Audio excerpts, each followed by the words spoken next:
পার্বত্য অঞ্চল নিয়ে ষড়যন্ত্রটা আজকের নয়। এই পার্বত্য অঞ্চলের ষড়যন্ত্রকে নিয়ে সেই সন্তু লারমা 1972 সালে তারা যে শান্তি বাহিনী গঠন করেছিল, আপনারা জানেন এই শান্তি বাহিনী 3 পার্বত্য জেলায় যে তাণ্ডব চালিয়েছিল, সেই 86, 87, 88, 72, 73, 77 সালে আপনারা দেখেছেন যে পার্বত্য অঞ্চলের অসংখ্য বাঙালিদের বাড়িঘর পুড়িয়ে দিয়েছে এবং অসংখ্য মানুষকে হত্যা গুম অপহরণ করেছে। সেই 30,000 বাঙালির হত্যাকারী সন্তু লারমা তাতে ক্ষান্ত হয়নি। আপনারা জানেন 1986 সালে সেই আমার জন্ম হয়েছিল সেই কুমিল্লা নামক একটি জায়গায়। সেখানে আমাদের পুরো পরিবার গুলিবিদ্ধ হয়েছিল সেই দিন, তার বিচার আজও পাইনি আমরা।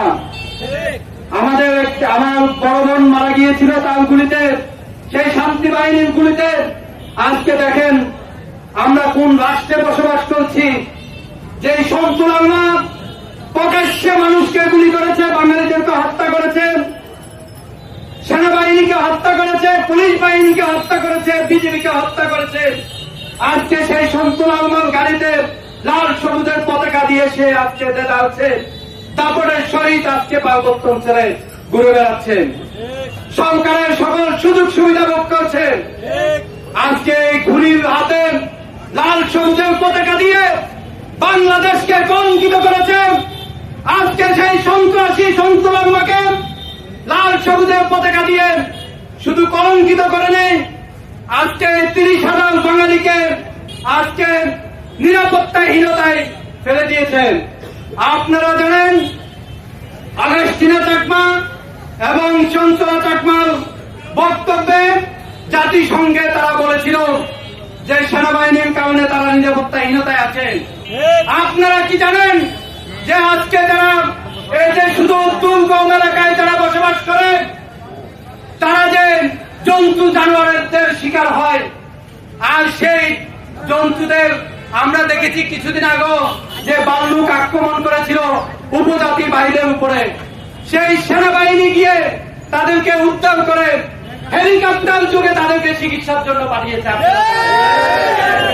আজকে সেই সেনাবাহিনীকে নিয়ে আজকে তারা যে ষড়যন্ত্র করছেন, আজকে যে পার্বত্য অঞ্চল নিয়ে তারা যে নীল নকশা আঁকছে, আমরা পার্বত্যবাসী বেঁচে থাকতেন এই নীল নকশা কখনো বাস্তবায়ন হতে দিব না ইনশাআল্লাহ।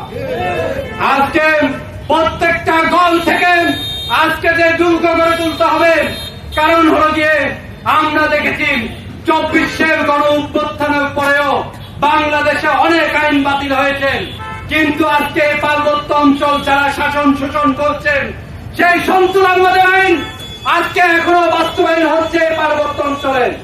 আর সেই আইনের চাপাত আইনের জর্জরিত হয়ে আজকে সেই পার্বত্য অঞ্চলের মানুষরা নিরাপত্তাহীনতা রয়েছে। আপনারা দেখেছেন আজকে যারা ব্যবসায়ী ভাইরা আছে, আজকে সেই নিরাপত্তাহীনতা আছে। আজকে তারা যে সুন্দরভাবে ব্যবসা করতে পারছে না, আজকে চাঁদা দেওয়া ছাড়া তাদেরকে ব্যবসা করতে দিচ্ছে না।